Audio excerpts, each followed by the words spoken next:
Mini Vlog Day 18. Ito nga po pala yung ganap sa akin ngayong araw na ito, ang maglinis ng aming higaan. Hindi ko na rin magpalit ng aming sapin kasi alam niyo naman halos isang linggo na rin pong sapin na to, kaya papalitan ko na rin siya kasi maalikabok na rin.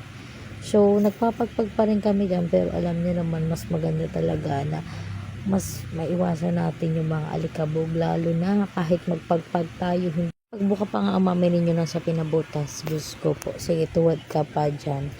Alam niyo naman sobrang tagal na kasi ng sapin namin, kaya talaga kahit pa paano nagagamit pa rin naman. At done na. Ito naman ang ganap sa aming kusina. Diyos ko naman, hindi talaga maiwasan yan. Tamang linis lang muna tayo ng mga pinagugasan nating plato at saka maghugas pa ulit tayo ng ating plato. Aga-aga nyo pa nga tayo nanananghalian dyan. Maghugasan mo lang tayo, Diyos ko po. Ang ginawa ko lang naman dyan magkape. Bakit ang daming kalat, Diyos ko po. Dahil sinabay ko na rin yung paghugas ko and then paglilinis ko, nilinis ko na rin itong lutuan namin nagigitata.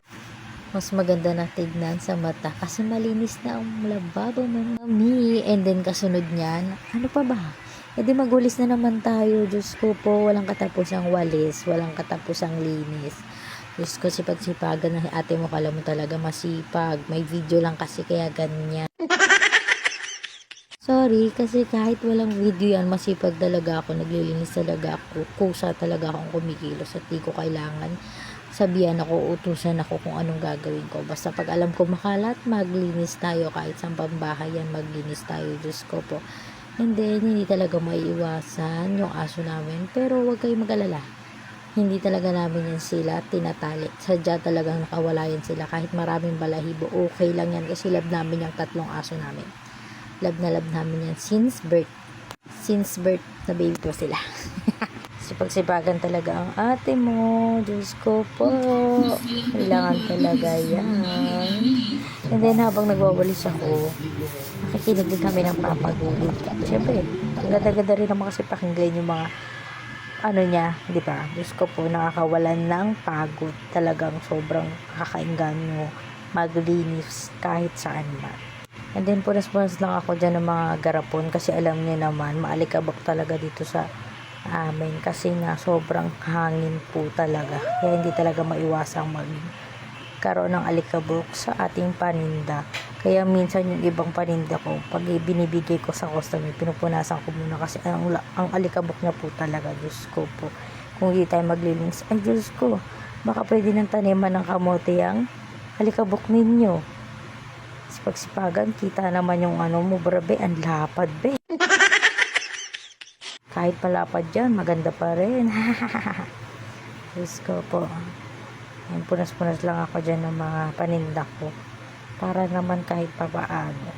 At saka, uy, taas-taas ng kilikili mo. May kinukuha kasi ako dyang shampoo. May bumili kasi kanina, kaya napahinto ako ng aking paglilinis. And then, balik to linis na naman. Tapos kung linisan yung mga paninda ko, ito naman, Diyos ko po, parang kang lalaki dyan kung makabuhat ka ng drum. Siyempre, kailangan na natin linisan yung drum natin kasi yung tubig dito sa amin talagang pag hindi mo lilinisan, sobrang itim talaga ng tubig, ang dumi. Pagkatapos ng lahat, kumain ako ng pasty. Maya-maya lang dumating na pala yung order ko. Ito na nga po pala.